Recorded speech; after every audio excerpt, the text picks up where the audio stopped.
So, why did I decide to create this series? Not just because of all the research that backs why different movement patterns and different ways of moving can support us cognitively and physically and emotionally and all those different ways, but mostly because I see a lot of new bodies when I teach.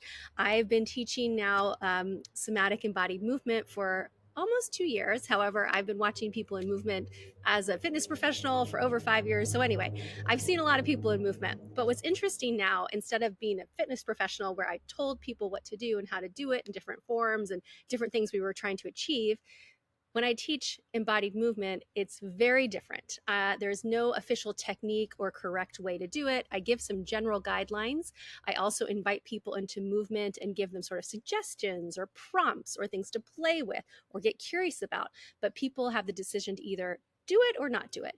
And so that's a very different thing for most people when they step into my class. They're kind of like deer in the headlights, like, what do you mean I'm supposed to move and let my body guide me into movement? I haven't even gone down into my body in years. I don't even know what's there. So first, let's just recognize, as my mentor, Erin Pace, says, going into the body and really feeling within, especially if it's not something that you cultivate often in your life, it can feel, as my mentor said, terrifying. So I just want to honor that first. So secondly, it feels terrifying. And then when you're there, you're like, this is very new and this is very uncomfortable. Not always. Some people are ready to go right away, but most people are like, woo, this is a really different way of being and feeling.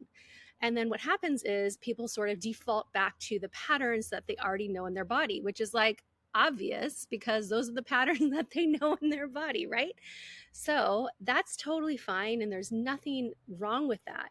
But just like anything, there are ways to sort of expand and learn a new way, to open yourself to new ways of being, of thinking, of exploring. And so that's what this is about. It's really sort of giving you different movement patterns to play with and just try and almost sort of like get them in your body to know, like, oh, I've never really moved like this. Like, this is a movement and a different way of maybe doing this I had never tried before.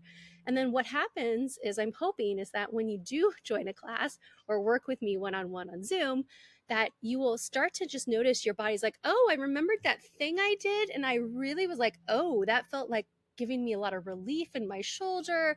I kind of felt like it was holding a lot of emotion in that place.